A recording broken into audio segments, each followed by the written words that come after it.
day of rest for the firefighter. Much needed snow, a chance for fire crews to get ahead of the East troublesome fire. It's been stressful and an emotional roller coaster.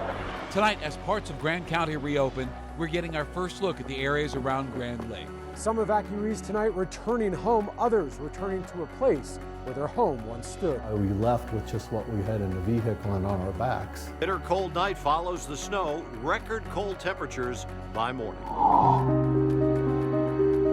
He lost his ability to walk after the Aurora Theater shooting.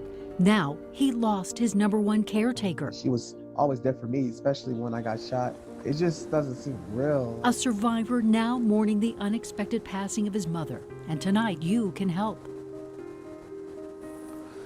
The snow was just a gift from the heavens in fighting our wildfires. Some evacuations were lifted today. Mandatory evacuations moved back to pre-evacuations. Highway 34 reopened for residents, and tonight, crews say they saw no active fire. However, fire crews warn as the snow melts, expect smoldering and the potential for flare-ups. These troublesome fires holding around 192,000 acres. It's now 20% contained. Still, this is our second largest wildfire on record here in Colorado. And today was really the first day damage assessment teams were able to go into neighborhoods around Grand Lake and start determining just how many homes were lost in this fire. The Grand County Sheriff warns this is a slow process. Crews have to decipher between what's a garage, an outbuilding, or a home. Well, Denver7's Gary Brode got a look at some of those areas today. And Gary, you also spoke to some people returning home. Yeah, I did, Shannon. In fact, earlier today when we were driving here on 34, we were in a line of cars. Now, 34 is now open between Granby and parts of Grand Lake. But those we talked to say they wanted to get here, they wanted to check on their home, but they also wanted to get a first-hand look of the destruction. A calm evening on Grand Lake. Behind it, a searing image of the aftermath of a fire that nearly consumed the town. It's been stressful and an emotional roller coaster, but it's good to see that a lot of things are still here. Barbara and Steve Meyer live near Shadow Mountain Lake. There's certain houses that are landmarks for us that are just beautiful houses, just even coming up here, that are gone. And it's sad. The Meyers' home was spared in the East troublesome fire. They wanted to see it for themselves. They gave the permission to come up today, so we just quick hopped in the car and decided to get up here. After checking on their home, they had another stop to make. That's Sloopy's Grill right here. We heard rumors it was gone, but it's still here. Beyond Sloopy's and where the National Guard blocked off the road, we found other homes were not as fortunate as the Meyers. Just a relief for us. But it's, I guess we'll look at we're home survivors. We feel really bad for everybody else. Downtown Grand Lake remains intact, a victory for those living nearby. We still have all of our businesses in Grand Lake and the Rocky Mountain Repertory Theater, and it'll be back. It'll all be back. Once again, it's still not clear how many structures have been destroyed in this fire. Earlier today, the Grand County Sheriff said they do want to take advantage of some of the snow that's on the ground, going into some of those spots where they wouldn't be able to prior because of those hot spots. As of right now, the sheriff is saying that they hope to let every single homeowner know the status of their home by the end of the week. Reporting live here in Granby, Gary Brode, Denver7. Yeah, we are certainly thinking of them. Thank you. And we know this snow was so much needed for that fire zone. It was a nice break for fire crews. Of course, this doesn't mean the fire is done and out. And tonight, we're also in for record cold. Chief Meteorologist Mike Nelson tonight. Mike? We'll take the snow and the cold for the next day or two, but then things will start to shift again. Look at these wonderful totals. 18 inches up on Cameron Pass and 15 in Rocky Mountain National Park. The snow is done falling, but not the temperatures. Single digits and teens right now on the way to about 5 above or below 0 along the Front Range by morning.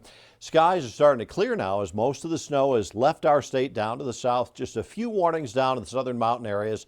And as far as temperatures tonight, 11 below 0, northwest corner up around Craig, right around 0 for Greeley and Sterling, 6 below at Steamboat. And as far as our weather headlines, a very cold night tonight. Some slick road conditions are expected. Sunny skies tomorrow, and then the beginning of a gradual warming trend. I'll let you know just when those temperatures really bounce back in a few minutes. All right, Mike, thank you. So the snow accumulated, it also didn't come soon enough. There are some people who know they no longer have a home to return to. Denver7's Ivan Rodriguez spoke to a family who lost everything. They left with just the clothes on their back, and of course they have each other. Grand Lake has always held a special place in the hearts of the Kratz family. The first time we went there was on our honeymoon. But it would take decades before they decided to move their lives and open an art studio in the heart of town. God kind of put that in our heart all those years to do this, and we just stepped out in faith and did it. After 7 years of building up their home, We left with just what we had in the vehicle and on our backs. it was destroyed by the East Troublesome Fire. A friend who is a firefighter took these pictures of what was left. There's a metal roof left. And then not trying to identify things, I kept looking at it thinking, whose truck is in the driveway in front of the house? And I realized it was his. It looked like if you touched it, it would disintegrate in front of you. And just behind their home, another still standing. Seeing the pictures then, after we got those, was just, it's heartbreaking. And I know we're going to go through a second phase of grief when we actually get on the ground and look at it in person. The Kratz family says they wish forest management did a better job of creating defensible space around homes. Mismanagement.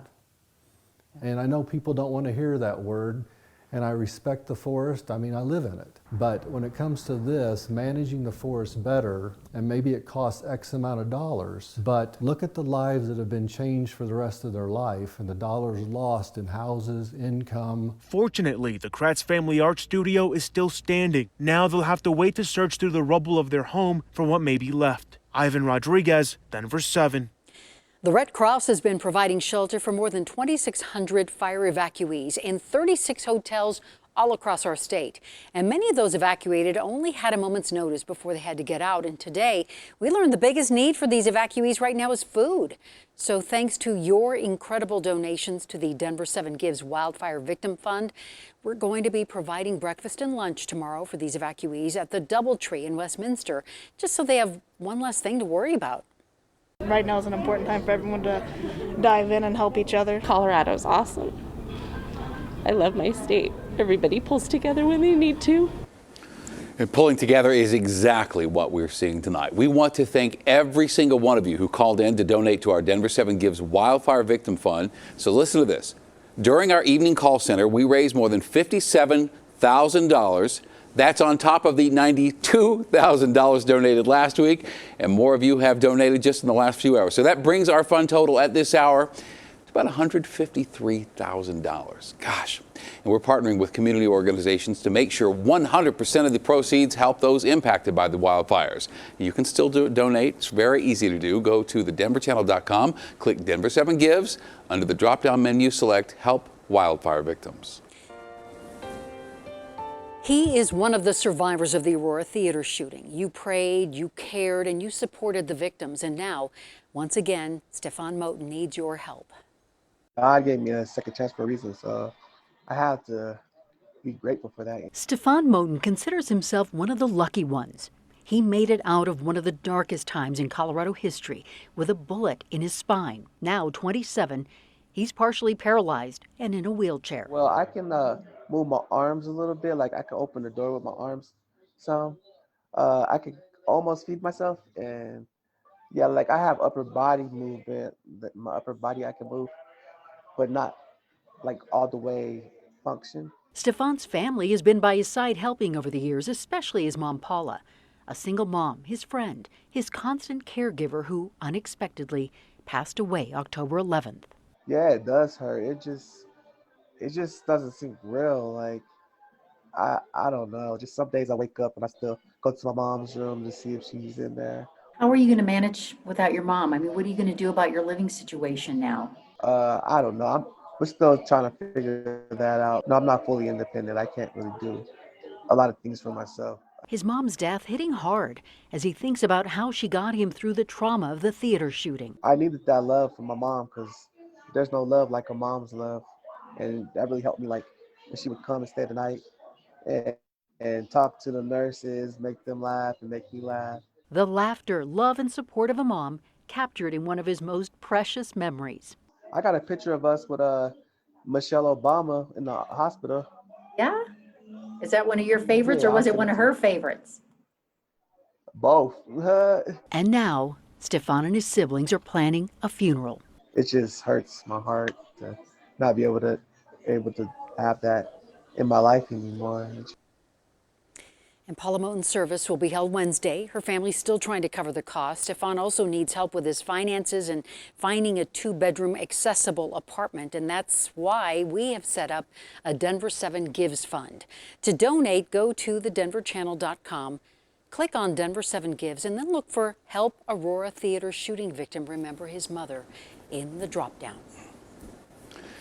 It's official. After one of the quickest nomination proceedings in modern times, the Senate voted to confirm Amy Coney Barrett to the Supreme Court tonight, a 52-48 vote that fell almost completely along party lines. The oath that I have solemnly taken tonight means at its core that I will do my job without any fear or favor, and that I will do so independently of both the political branches and of my own preferences. Barrett's presence secures a conservative majority on the bench. Colorado Republican Senator Cory Gardner voted in favor of Barrett, saying he believes she will protect the Constitution. Our other senator, Michael Bennet, a Democrat, criticized Republicans for pushing through a lifetime appointee just days before the election. There could or should be some corona etiquette. Trusting the public's decision-making in this pandemic. The folks around you deserve to be able to make informed decisions about their health and safety. To stay home when symptoms are present. Stop kids from going to school or a friend's house. An honor system to protect public health. COVID is going to be a very complicated issue for the law to really unravel. Tonight, questions about whether criminal or civil charges are possible for those who are sick but still go out in public. Contact Denver7 is looking to get answers.